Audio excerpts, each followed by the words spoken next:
Hi, this is Sandeep. आज की video में हम जानेंगे फिबोनाची रिट्रेसमेंट के बारे में कि फिबोनाची रिट्रेसमेंट होता कैसे है, इसका यूज करके हम कैसे शॉर्ट टर्म ट्रेडिंग में प्रॉफिट कमा सकते हैं। तो आइए जानते हैं। फिबोनाची रिट्रेसमेंट एक शॉर्ट टर्म करेक्शन बताने का एक टूल है।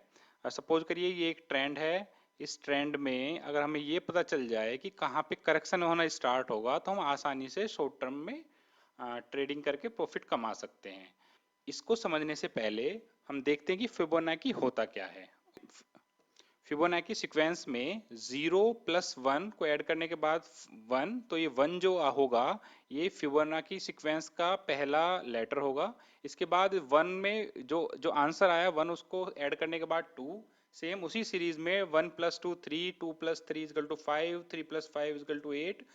तो इस इन आंसर्स की अगर एक सीरीज बनाई जाए, सीक्वेंस में इसको रखा जाए, तो हम हमारे पास एक रिजल्ट मिलके एक सीक्वेंस बनती है 1 2 3 5 8 13 21 34 55 89 144 एंड सो ऑन। तो ये जो सीक्वेंस है ये सीक्वेंस कहलाता है फिबोनाची सीक्वेंस। फिबोनाची सीक्वेंस की इंपॉर्टेंस हम इस बात से लगा सकते हैं कि जो भी नेचर में जो भी सारी चीजें हैं, चाहे वो फूल हैं, पत्तियां हैं, टहनी हैं, नेचर की जितनी भी चीजें हैं वो एक तरह से फिबोनाची सीक्वेंस को फॉलो करती हैं। जैसे ये फूलों की पत्तियां हैं, ये 3 पत्तियां, ये पांच पांच लीव्स हैं, इसकी इसकी 8 लीव्स हैं, इसमें 21 लीव्स हैं। तो ये सारी लीव्स इस फिबोनाची सीक्वेंस को फॉलो करती हैं। फिबोनाची सीक्वेंस के नंबर्स को अगर हम स्क्वायर की शेप में एक दूसरे से मिलाते हुए रेक्टेंगल बनाएं इस टाइप से, तो हम देखेंगे कि एक मैजिकल रेक्टेंगल बनता है जो कि 1:1.6 के रेशियो में बनता है। और अगर इन नंबर्स को हम एक कर्व से जोड़ते हुए चलें तो हम देखेंगे कि नेचर इसी शेप को फॉलो करता है। कि जैसे ये शैल का आकार को हम देखें, चाहे हम हमारे जो कान हैं, ईयर्स हैं, उनकी शेप को देखें तो वो फिबोनाची के कर्व को फॉलो करता है। चाहे हम इस समुद्र में आई इस बवंडर को देखें, या हम अपने आकाश की जो गैलेक्सी है उसको देखें, तो वो भी हमें यही दिखाता है कि ये सब चीजें बेस्ड हैं फिबोनाची के कर्व पे।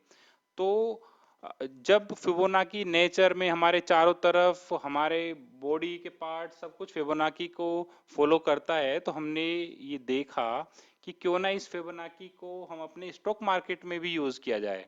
तो उसके लिए हमने फिबोनाची के जो सीक्वेंस था, फिबोनाची के जो नंबर्स थे, उनको कुछ इस तरह से डिवाइड किया। फिबोनाची के 13 को 55 से डिवाइड करने के बाद में 0.236 यानी 23.6%।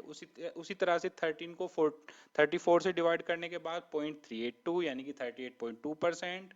उसके बाद हाफ वे को ले लेते हैं। उसके बाद 13 को 21 से डिवाइड करने के बाद उसी तरह से 13 को 21 से डिवाइड करने के बाद 0.618 यानी कि 61.8%।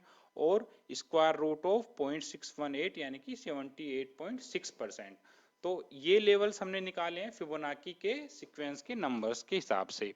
अब हम इन परसेंटेजेस को अपने जब हमने अपने चार्ट पे अप्लाई किया, जैसे ये चार्ट है हमारा, यहाँ पे डाउन ट्रेंड के बाद अप ट्रेंड जहाँ पे हमें खत्म होता हुआ दिखा, जहाँ से ये ग्रीन ग्रीन कैंडल से हमारी रेड कैंडल स्टार्ट हुई, तो हमने इस चार्ट पे फिबोनाची के लेवल्स को ड्रॉ किया कुछ इस तरह से। जो टॉप है, टॉप 0%, बॉटम है, बॉटम 100%।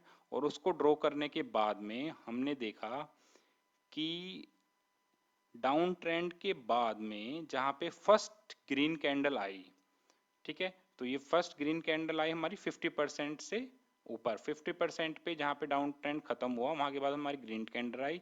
उसके बाद हमने इसको देख एक दिन के लिए छोड़ा कंफर्मेशन लेने के लिए, इसको हमने बनाया अपना कंफर्मेशन कैंडल। उसके बाद जो सेकंड कैंडल बनी ग्रीन, उसको हमने यहाँ पे अगर हम बाई कर लें तो हम शॉर्ट टर्म में प्रॉफिट कमा सकते हैं। तो ये था फिबोनाची रिट्रेसमेंट। आपको ये वीडियो कैसी लगी प्लीज़ कमेंट करके ज़रूर बताएं। Thank you.